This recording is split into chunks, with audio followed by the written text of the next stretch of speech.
மாங்கல்ய பலம் தரும் மங்களா கௌரி. இந்த மங்களா கௌரியின் பீடத்தை நாம் தரிசிப்பது கயாவில். கயா மாங்கல்ய கௌரிகா என்கிறது நமது அஷ்டதச பீடங்களின் ஸ்லோகம். பத்ம புராணம், வாயு புராணம் மற்றும் அக்னி புராணங்களில் இந்த மாதையின் சிறப்பு பற்றி கூறப்பட்டிருக்கிறது. அம்பாளின் ஸ்தனம் விழுந்ததாக கூறப்படும் பீடம். அம்மையின் ஸ்தனம் வளர்ச்சிக்கு உதவுவது. அன்னையின் பால் ஒவ்வொரு குழந்தையும் அந்த பாலை அருந்திய பின்பே மற்றவைகளை தெரிந்து கொள்கிறது. அன்னையின் பாலே எல்லாவற்றிற்கும் பிரதானம். எப்பேற்பட்ட அன்னை உலகநாயகி மங்கள கௌரி. எப்பேற்பட்ட பால் முக்தி தரும் ஞானப்பால். காசியில் கூறுவதையே இங்கேயும் கூறுகிறார்களே என்று தோன்றும். பிரயாகை, காசி, கயா திரிகோண யாத்ரா க்ஷேத்திரம் எல்லாம் அக்கம் பக்கத்தில் இருப்பவை. காசியிலிருந்து கயை 225 கிலோமீட்டர், பீகாரில் உள்ள க்ஷேத்திரம். நாங்கள் முதலில் போதகயா சென்று கருணாமூர்த்தியான புத்த பகவானை தரிசித்தோம்.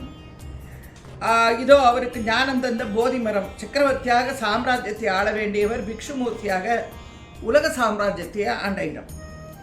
அடுத்தது பால்கனி ஸ்தானம். என் கையால் நான் அன்னம் சமைக்க விஷ்ணு பாதம் உள்ள மண்டபத்தில் முன்னோர்களுக்காக பிண்டம் வைக்கும்போது அன்னையின் மகிமை போற்றுவதை கேட்கும்போது கண்களில் கண்ணீர் கொட்டுகிறது.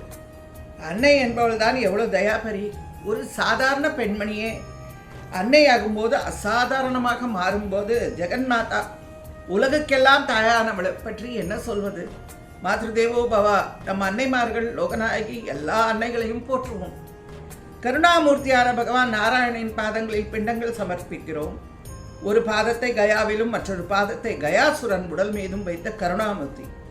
அவர் பாதம் பதித்த இடத்து தர்மவர்த்த ஷிரா என்று அழைக்கின்றனர். அடுத்து நாம் செல்வது அக்ஷயவடத்திற்கு. இதன் அடிபாகத்தை பிரயாகையிலும், மத்தியம பாகத்தை காசியிலும், மேல் பாகத்தை கயாவிலும் தரிசிக்கிறோம். கயாவின் அக்ஷயவடம் மிகவும் புனிதம் வாய்ந்தது. ராமரும் சீதையும் இங்கு பித்திருக்கடன்கள் செய்ய வரும்போது, ராமர் குளிக்க செல்லும் போது சீதையை பிண்டம் வைக்க சொல்கிறார் தசரதர்.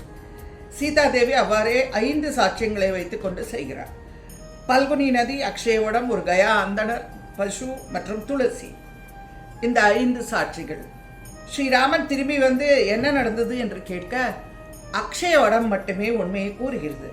ஆக சீதாதேவியின் வாழ்த்துக்களை பெற்றதால் இந்த மரம் புனிதமடைந்து நம்மை புனிதமடை செய்கிறது. அடுத்தது நம் சக்தி பீட நாயகின் தரிசனம். ஒரு சின்ன மலை மேல் அம்பிகை குடியிருக்கிறாள். சில படிகள் ஏற வேண்டும். குடியிருப்புகளை தாட்டி சென்றால் அன்னையின் கோவில். எந்த ஆரவாரமும் இல்லாத முகப்பு மண்டபம். அதற்குள் அன்னையின் கர்ப்ப கிரகம். அதில் அன்னையின் பீடம், ஒரு சிறிய பள்ளம். அதில் அம்பிகையின் பிண்டி. அதற்கு மேல் நிறைய பூக்களை சார்த்தி அர்ச்சனை செய்கிறார்கள். அங்கிருந்த ஒரு சின்ன பையன் என்னையை பூஜித்துக் கொள்ள சொன்னான். நான் பூக்களுக்கு நடுவில் கையை விட்டு பள்ளத்தை தொட கைக்கருகில் அன்னையின் ஸ்தனத்திற்கான சின்னம். ஆமா, உன் நகைகளின் ஸ்பரிசத்தை தந்து மீண்டும் என்னை ஒரு குழந்தையாக்கி கொண்டாயே என்று கூறி அன்னைக்கு மஞ்சள், குங்குமம், வாசனை பொடி தூவி அர்ச்சனை செய்து கொண்டேன். பின் பூக்களை சார்த்தினேன். எவ்வளவு பவித்திரமான தரிசனம், சாந்தமான தரிசனம். அன்னையின் கர்ப்பகிரகத்தை சுற்றி அழகான சிற்பங்கள்.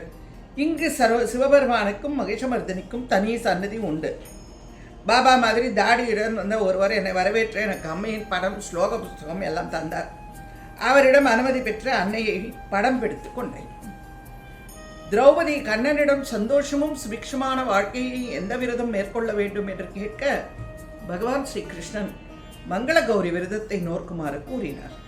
எனக்கு சிறுவயதில் கேட்ட ஒரு பாடல் நினைவுக்கு வருகிறது. வரவ தாயி, வரவ தாயி, வரவ கௌரி, வரவ கட்டித மாங்கல்ய கரிமணி காஜின பலே ஸ்திரವಾಗಿ ಇರುವಂತೆ வரவ அரிசின குங்கும அரடு மல்லிகே தவன ஸ்திரವಾಗಿ முடிவந்த வரவ கயா கஷேத்திரத்தின் சக்தி ஸ்வரூபிணி மங்கள கௌரி நித்திய ஆனந்தியாக இருந்து நமக்கு வரமளிக்கட்டும். உங்கள் அனைவருக்கும் மாங்கல்ய பலமளிக்கட்டும்.